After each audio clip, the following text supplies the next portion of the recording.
হাসপাতালে আসি দেখি আমি ফিলিস্তিনের রাফা ক্যাম্পের নাম শুনছি, এখানে আসি দেখি সেম অবস্থা, মানুষ লোক দৌড়াদৌড়ি করতেছে, কেউর হাত নাই, কেউ চোখ নাই, গুলিবিদ্ধ, এবং কি অনেক কান্না আহাজানি করতেছে।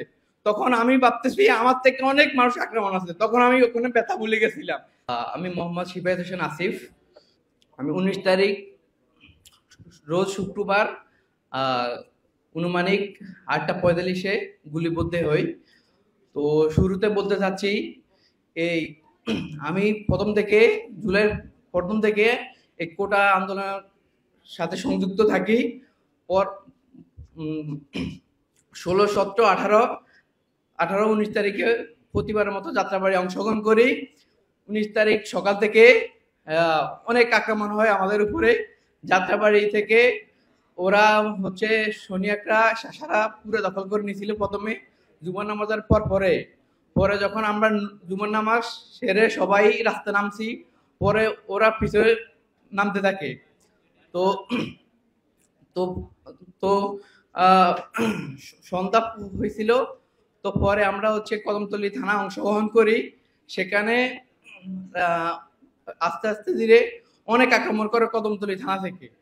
যখন কদমতলী থানা থেকে আক্রমণ করা শুরু করে, তখন আর আমরা ওখানে বসে থাকি নাই, আমরা ওখানে অবস্থান গ্রহণ করছিলাম। তো ওখানে ওই কদমতলী থানার ছাত্রলীগ যুবলীগ আমাদেরকে পিছন থেকে ধাওয়া করে। ওদের হাতে ছিল ধারালো অস্ত্র এবং কি লাঠি সোটা। তো আমার চোখের সামনে একটা ছেলের হাত নিয়ে গেছে ওরা। তখন থেকে আমি প্রতিজ্ঞা করছি যে এই বিজয় শেষ না পর্যন্ত আমি ঘরে যাব না। তখন অনুমানিক রাত 8:45 বাজে। তখন আমরা অবস্থান দখল করি। তখন ওরা আমাদের পিছন থেকে আক্রমণ করে। পিছন থেকে আক্রমণ করার কারণে আমরা পড়ে যাই। পড়ে যাওয়ার পরে আমাকে ওরা তুলে নিয়ে যায়। তুলে নিয়ে যাওয়ার পরে ওরা আমাকে অনেক বেদম মারাধর করে। ওরা এখানে ছিল 50 থেকে 60 জন লোক। ওইখানে আমারে মাটির সাথে পাড়াই, লাঠি দিয়ে, রড দিয়ে অনেক মারধর করে। এবং কি আমার রক্ত আমি নিজে খাওয়া লাগছিল। আমার যখন মাথা ভাই পায়ে দিছিল, তখন আমি প্রথমে পড়ে যাই। পড়ে যাওয়ার পরে ওরা আমাকে থামে নাই, পুরা শরীরের রড দিয়ে অনেক আঘাত করতে থাকে। আঘাত করার পরেও যখন আমি একটু নাড়াচাড়া করি, উপরে উঠতে চেষ্টা করি, তখন ওই আবার আঘাত শুরু করে। তো পরে এমন অবস্থায় পরে পুলিশে আসে, পুলিশে আমারে পায়ে টাকায় গুলি করে। এবং কি তখন ওখানে পড়ে থাকি। পড়ে থাকার পরে আমার ফ্রেন্ডরা উঠে নিয়ে পরে হাসপাতালে ভর্তি হয়। তো হাসপাতালে আসি দেখি আমি ফিলিস্তিনের রাফা ক্যাম্পের নাম শুনছি, এখানে আসি দেখি সেম অবস্থা, মানুষ লোক দৌড়াদৌড়ি করতেছে, কেউর হাত নাই, কেউ চোখ নাই, গুলিবিদ্ধ, এবং কি অনেক কান্না আহাজানি করতেছে। তখন আমি ভাবতেছি আমার থেকে অনেক মানুষ আক্রমণ আছে, তখন আমি ওখানে ব্যথা ভুলে গেছিলাম। দেখতেছি অনেকে রক্ত টেপে টেপে পড়তেছে। তো আমি পরে ওইখানে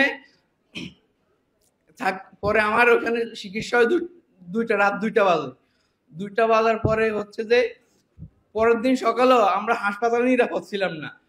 এখানের পুলিশ, তারপরে সিআইডি লোক আমাদেরকে এখানে প্রচুর ষড়যন্ত্র করে এবং কি বলতেছে তোরা এই আন্দোলন কেন গেছিলি, কেন কি দরকার ছিল, এবং কি আমাদের ছবি সহ ওরা তুলে নিয়ে গেছিল।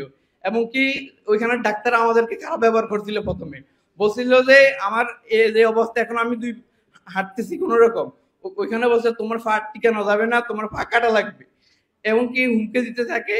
পরে আমার বড় ভাই ওইখানে পা কাটতে দেয় না ওদেরকে। পরে আমি কেবিনে উঠি। কেবিনে উঠার পরেও ওরা আমাদেরকে রাস্তায় আক্রমণ করতো, বলতো যে যদি তুই এখান থেকে পালাই যালে তোর এখান তুলে নিয়ে আসবো, এবং কি তুই যেখানে যাস তোর ফ্যামিলি সহ তুলে নিয়ে আসবো, এবং কি আমার এনআইডি কার্ড সহ সবগুলো ওরা রেখে দিয়েছিল। তো তো আল্লাহর রহমতে আমরা একটা বিজয় বহন করি। সেই বিজয়ের পরে যে কষ্ট দুঃখ চলে গেছিল আর কি। শুকরিয়া। আসসালামু আলাইকুম।